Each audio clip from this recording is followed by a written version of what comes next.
mais j'ai marché à travers une partie du Sahel. Je ne dis pas rouler, hein, marcher à pied à travers le Sahel. Donc j'ai pris le soin de bien voir ce que c'est que le Sahel. Et je ne suis pas sûr que ici vous l'avez fait. J'ai marché de Gorom, passant par Oursi, aller à Déou, Tinakov, Tinasan, revenir sur Marcoy. Cette partie, on l'a fait. On a vu comment les gens vivent là-bas. Et on l'a fait, ça vaut 10 ans de cela. Et c'était prévisible que cette situation va arriver. Ça veut dire que c'est nous qui avons créé cette situation, la gouvernance. Il faut qu'on se dise cette vérité. On a tout fait pour abandonner certains peuples à cause de nos intérêts égoïstes. On ne pense qu'à nous. Comme jusqu'aujourd'hui, on voit les gens meurent ailleurs, mais à Ouagadougou, on fait la fête. On n'a aucune pitié pour l'autre. J'ai marché à travers ces zones. Je les vois trimballer des bidons, marcher des kilomètres pour aller chercher l'eau. Je les ai vus en train de marcher des kilomètres pour trouver l'eau pour le bétail et le bétail qui meurt en cours de route. Il n'y a pas de route là-bas. Il n'y a pas de route. Comment même un camion même pourrait arriver là-bas, ne serait-ce qu'avec un peu de tourteau pour que leurs animaux puissent manger? Il n'y a rien là-bas.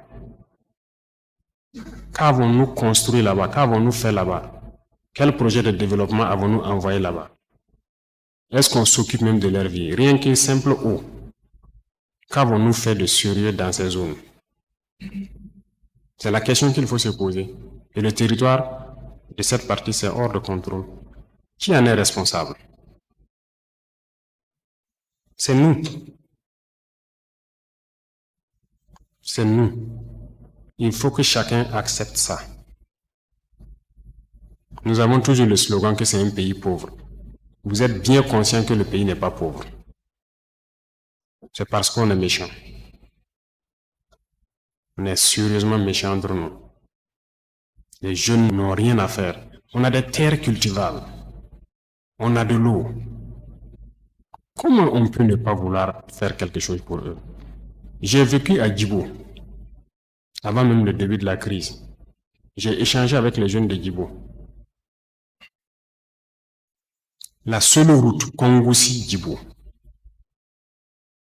les camions ne viennent plus parce que les ponts datent des années 50 et les camions tombaient. Donc les camions ont décidé de ne plus venir. Ils produisent en allant à Nassumbu à Bouro, ils produisent la tomate, ils produisent beaucoup de choses. Tout pourri. Ils n'arrivent pas à vendre. Leur marché de bétail, vous quittez Djibo jusqu'à Pétékoli.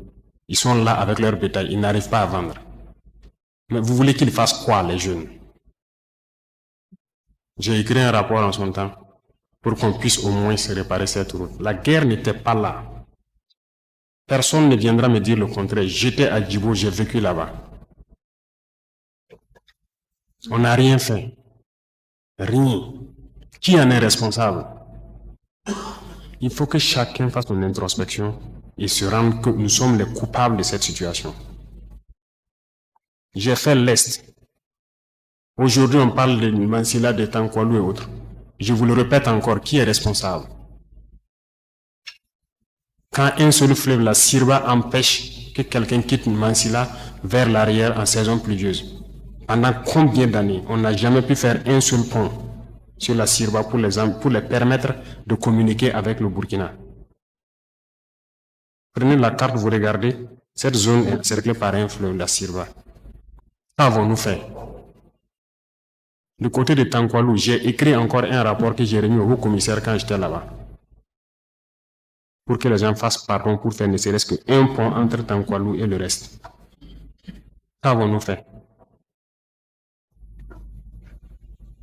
Mais posons-nous les questions. Nous sommes responsables du malheur qui nous arrive. Si on ne change pas de manière d'être, ne croyez pas que nous allons être là encore, dans ces salles climatisées à nous regarder. Non. Non. D'autres ne peuvent pas être là à souffrir pendant que d'autres sont dans un luxe insultant. On a été prévenus. On n'a jamais voulu écouter. toute cette bamboula que nous faisons dans les villes, tout peut cesser du jour au lendemain si on n'arrête pas ce que nous sommes en train de faire.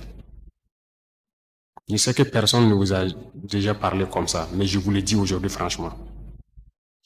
Et chacun pourra choisir ce que nous voulons du Burkina. Je ne suis pas politicien.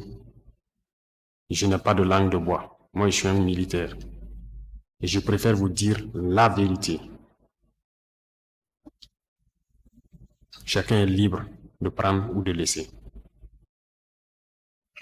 Tout le monde roule dans sa voiture, tout le monde vit bien.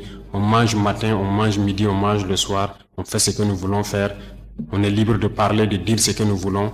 C'est la démocratie, c'est le droit, c'est tout. C'est tout ce que nous connaissons à Ouagadougou. Mais allez-y les voir. Les enfants qui ont la peau sur les os. Allez voir les vieillards qui meurent de faim. Allez voir ces femmes qui ne peuvent plus allaiter parce qu'elles n'ont plus rien dans le sein. Allez les voir. Ne faisons pas semblant. Si nos journalistes n'ont pas le courage d'aller sur le terrain et vous ramener ces genres d'images, parce qu'on veut laver l'image du Burkina, je vous dis que c'est faux, ça existe. Quand je vous parle des gens qui mangent l'herbe, celui qui veut contester, je l'amène demain à les voir. Ça continue, ça n'a même pas cessé. Parce qu'on a pu ravitailler certains villages, mais d'autres pas encore, on est toujours en route. Aucun civil ne peut daigner même soutenir aussi avec des camions pour qu'on puisse être solidaire vis-à-vis de ces populations-là. C'est quelle intégrité? C'est quoi l'intégrité? Burkina Faso, c'est quoi? C'est ça qui nous a révoltés. Et on est toujours révoltés. Tant qu'on ne va pas soigner les maux de ce pays-là, on sera toujours révoltés. Pour l'instant, on a pu, dans l'armée quand même, réaliser quelques camions et transporter les vivres avec nos propres moyens, bien qu'on a loué d'autres même ajoutés, vers des populations qui mouraient de faim. Et même dans cette location, j'ai vu qu'il n'y a aucune pitié. Des citoyens savaient que c'est pour aller là-bas, mais ils sont restés sur leurs tarifs. C'est pour dire que la solidarité a disparu au Burkina. Et pitié des gens. Et pitié de la jeunesse, et pitié des enfants. Qu'est-ce qu'ils ont fait, ces villageois-là, pour que quand le soleil tombe, et ils se retrouvent dans les grottes, dans les arbres, ils quittent le village.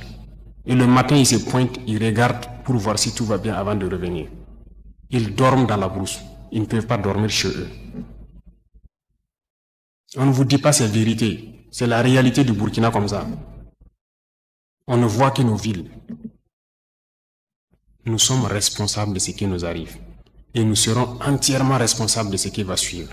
Soit c'est du bon, ou c'est du mauvais, ça dépendra de nos comportements dans le futur. Chacun n'a qu'à donner le meilleur de lui-même. Et je pense qu'on peut y arriver. Je suis optimiste, j'ai foi. Et Inch'Allah, on va y arriver.